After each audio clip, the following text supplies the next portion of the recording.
दर्शकों नमस्कार, सीधी बात में आपका स्वागत है। आज का भी जो मुद्दा है यह सीधी बात प्रोग्राम में आपको हम वही मुद्दे दिखाते हैं जो जनता को जानना और जनता से जुड़े सवाल होते हैं। दर्शकों, कल जो घटना घटी है, उपराष्ट्रपति जगदीश धनखड़ ने पद क्यों छोड़ा, इस बात को लेकर आज हम सीधी बात पर सीधे तौर पर सीधी सच्चाई जो है, जमीनी सच्चाई बयां करेंगे। इस बारे में कई बार मैंने मेरी जो पिछली पोस्टें वगैरह है, जो इंस्टा ट्वीट पर जो है, उस पर मेरे कई मित्र सवाल या निशान लगा रहे थे। इसीलिए तथ्यपूर्ण विश्लेषण का यह एक प्रयास आज इस प्रोग्राम के माध्यम से सीधी बात में मैं आपके सामने करवा रहा हूं।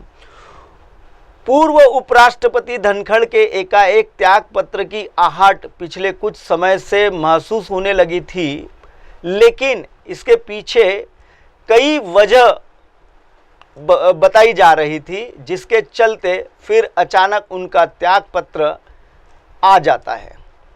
आप सोमवार को सदन में जो कुछ हुआ उस पर जरा ध्यान दीजिए। मानसून सत्र से पहले ही दिन लोकसभा और राज्यसभा में दोनों जगह ऑपरेशन सिंदूर का मुद्दा उठाया गया। विपक्ष चाहता था इस पर तत्काल बहस हो, लेकिन राहुल गांधी को बोलने की जो कोशिश कर रहे थे, उसमें लोकसभा उपाध्यक्ष ने बोलने नहीं दिया और कहा कि इस मुद्दे पर किस नियम के अंतर्गत कितने घंटे की बहस हो, यह बिजनेसरी एडवाइजरी कमेटी, जिसमें आप भी सदस्य है, का विषय है। आज दिन में बैठक में तय करेंगे। और वही राज्यसभा के विपक्ष के नेता और कांग्रेस के अध्यक्ष मल्लिकार्जुन खड़गे बोलने के लिए खड़े हुए तो उनको नियम के बारे में बोलने की अनुमति मिली, लेकिन वह अपना पूरा भाषण देने लगे तो पूरा सत्ता पक्ष बिल्कुल सन्नाटे में था। उनको समझ नहीं आ रहा था कि वो क्या हो रहा है, क्योंकि सभापति जगदीश धनखड़ उन्हें रोकने की भी जरा कोशिश नहीं कर रहे थे। अब तक आतंकवादी पकड़े नहीं गए, मारे भी नहीं गए। अमेरिका के राष्ट्रपति ट्रंप 24 बार उन्होंने, बाद में सफाई, 24 बार उन्होंने कहा मेरे इंटरफियरेंस से मैं समझौता किया, तभी ये सरकार पहलगाम और ऑपरेशन सिंदूर पर चर्चा नहीं चाहती। हम चर्चा करेंगे, हर तरीके से करेंगे। I have given notice under 267 on Pahalgam and Operation Sindoor. Sir, मैंने पहलगाम आतंकवादी हमले और ऑपरेशन सिंदूर के बाद की स्थिति पर रूल 267 नोटिस दिया है। ये रूल्स के मुताबिक ही दिया है जो अपने किताब में है। सर, पहलगाम हमला 22 अप्रैल को हुआ था। अब तक आतंकवादी पकड़े नहीं गए, मारे भी नहीं गए। और उन्होंने हमको बार बार बताया कि उन्हीं के ऊपर डायरेक्टली मारे गए और वो उसमें मर गए। ये भी खबर हमको मिली, लेकिन हम ये जानना चाहते हैं, क्योंकि हमने तो अनकंडीशनल सपोर्ट पूरे हाउस, पूरे ऑल पार्टी ने दिया, सिर्फ मेरा पार्टी की नहीं, सभी पार्टियों ने दिया कि देश को मजबूत बनाने के लिए, देश में एकता रखने का notice under 267 on Pahalgam and operation Sindoor. Sir, मैंने पहलगाम आतंकवादी हमले और ऑपरेशन सिंदूर के बाद की स्थिति पर रूल 267 नोटिस दिया है। ये रूल्स के मुताबिक ही दिया है जो अपने किताब में है। सर, पहलगाम हमला 22 अप्रैल को हुआ था। अब तक आतंकवादी पकड़े नहीं गए, मारे भी नहीं गए। और उन्होंने हमको बार बार बताया कि उन्हीं के ऊपर डायरेक्टली मारे गए और वो उसमें मर गए, ये भी खबर हमको मिली। लेकिन हम ये जानना चाहते हैं, क्योंकि हमने तो अनकंडीशनल सपोर्ट पूरे हाउस, पूरे ऑल पार्टी ने दिया, सिर्फ मेरा पार्टी एक ही नहीं, सभी पार्टियों ने दिया कि देश को मजबूत बनाने के लिए, देश में एकता रखने। आखिर में सदन के नेता जेपी नड्डा खड़े हुए और उन्होंने कहा कि सभापति महोदय, आपने इनको केवल नियम पर बोलने के लिए कहा था, यह तो पूरा भाषण, क्या मुद्दे होंगे, कितने मुद्दों पर सवाल पूछा जाएगा, यह सब कुछ बोल रहे हैं। इससे समझ आ गया कि सत्तारूढ़ दल, सरकार और सभापति के बीच में कुछ गड़बड़ है, सब कुछ सही नहीं है। यही एक घटना हुई, आपको ध्यान होगा 2-3 दिन पहले केंद्रीय मंत्री किरण रिजिजू ने घोषणा की थी कि जस्टिस यशवंत वर्मा के खिलाफ महाभियोग यानी इम्पीचमेंट की नोटिस पर 150 सदस्यों ने हस्ताक्षर कर दिए हैं और लोकसभा अध्यक्ष को सौंप दिया गया है। वही इधर राज्यसभा में भी 63 सदस्यों ने जस्टिस वर्मा के खिलाफ इम्पीचमेंट का एक नोटिस दिया। उसके बारे में सभापति धनखड़ के सदस्य ने सेक्रेटरी जनरल से कहा कि जरा पता कीजिए कि लोकसभा में इस तरह का कोई प्रस्ताव आया है क्या, और आया है तो पहले कौन आया है। नियम के हिसाब से जिस सदन में प्रस्ताव पहले आता है उस पर पहले विचार होता है। दूसरी बात, उनको पता था कि लोकसभा में आ चुका है, फिर भी ऐसा क्या हुआ कि तीसरी बात, जिस 63 सदस्यों ने हस्ताक्षर किए वह सब के सब विपक्ष के सांसद थे, सत्ता पक्ष का कोई नहीं था। सत्ता पक्ष में 50 सदस्यों ने भी नोटिस दिया। अगर इम्पीचमेंट का मोशन एक्सपेक्ट होता तो उसके लिए 3 सदस्यीय जांच कमेटी बनती है, जिसमें एक सदस्य सुप्रीम कोर्ट का सिटिंग जज एवं किसी हाई कोर्ट का चीफ जस्टिस और एक इनिमेंट जुरिस्टल होता है। इन तीनों नामों को तय करने का अधिकार लोकसभा के अध्यक्ष और राज्यसभा के सभापति का होता है। यह माना जा रहा है कि वह इस कमेटी के सदस्यों का नाम खुद अकेले ही तय करना चाहते थे। इससे सरकार को थोड़ा संदेह हुआ कि हो क्या रहा है। इसके अलावा सबसे बड़ी बात आपको दर्शकों बता दूं कि कांग्रेस के नेता जयराम रमेश के ट्वीट से उन्होंने कहा कि हम तो उनसे मिले थे। ऐसी कोई बात नहीं थी जो अचानक इस्तीफा क्यों दे दिया।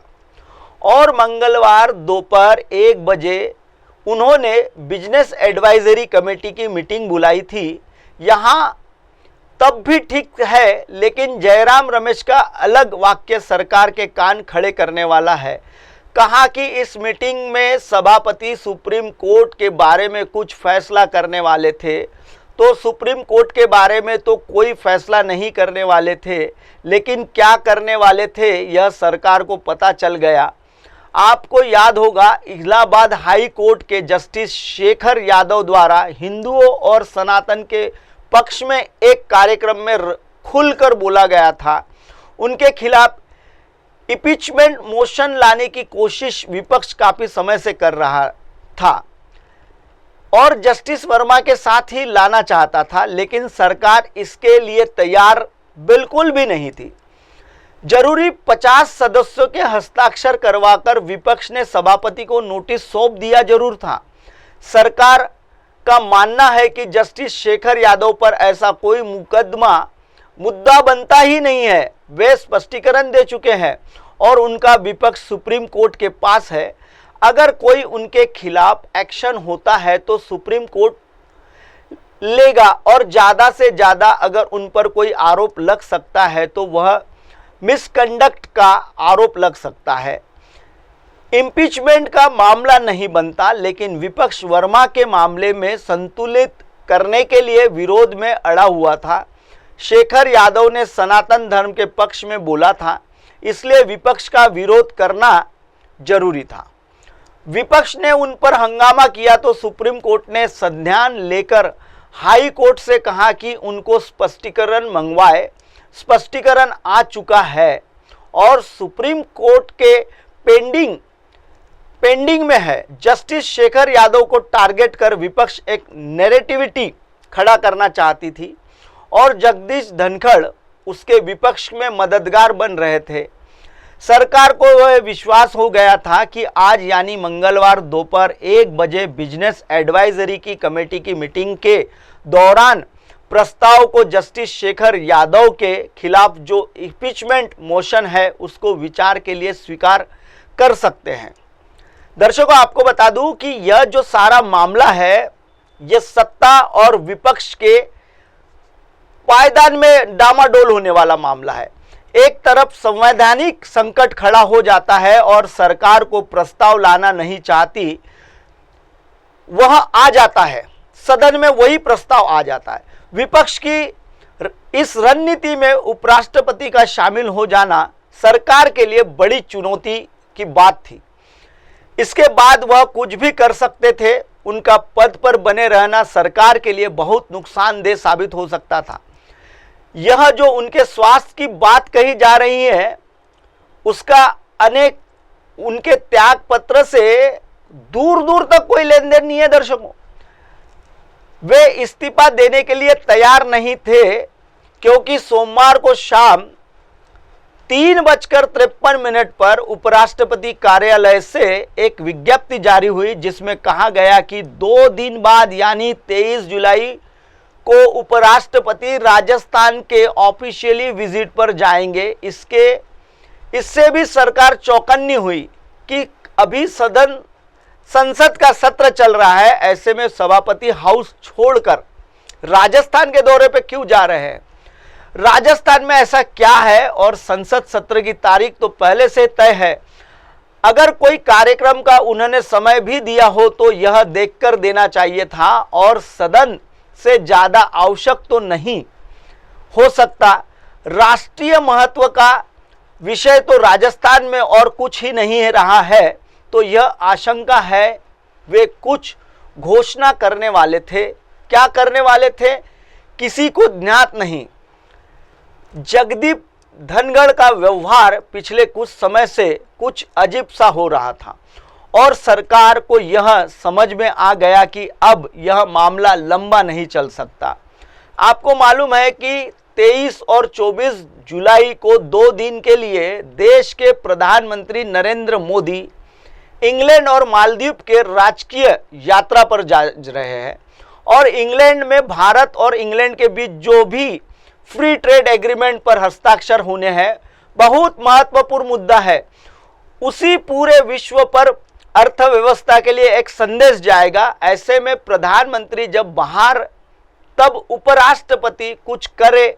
आप तारीख का ध्यान दीजिए, 23 को प्रधानमंत्री देश के प्रधानमंत्री नरेंद्र मोदी जी विदेश दौरे पर जा रहे हैं और 23 तारीख को ही उपराष्ट्रपति सदन छोड़कर राजस्थान के दौरे पर जा रहे हैं। यह कोई सामान्य बात नहीं थी। इन सबको मिलाकर जो समझ आता है वह उपराष्ट्रपति जगदीश धनखड़ शायद अपना अलग रास्ता तय कर रहे थे, इसीलिए अचानक इस्तीफा ले लिया गया। सरकार ने सही समय पर संभलते हुए सही निर्णय लिया। पोस्ट में दिए गए अनेकों उदाहरण जो है, यह विश्लेषण जो मैंने आज आपको किया है दर्शकों, यह सदन की वह कार्रवाई थी और उसी कार्रवाई के आधार पर यह सारा विश्लेषण आपको मैंने आज सीधी बात में बताया है। दर्शकों, यह जो प्रोग्राम है, इस प्रोग्राम के माध्यम से हम आपको आपसे जुड़े हुए मुद्दों को बताते हैं। दर्शकों, फिलहाल वक्त हो चला है एक ब्रेक का। ब्रेक से लौटने के बाद देखिएगा देश और दुनिया की तमाम बड़ी खबरें। बने रहिए MNS न्यूज पर। हाय हेलो नमस्कार, मैं हूं पंकज विष्णु और आप देख रहे हैं MNS न्यूज। आप देख रहे हैं MNS न्यूज, सच जरूर।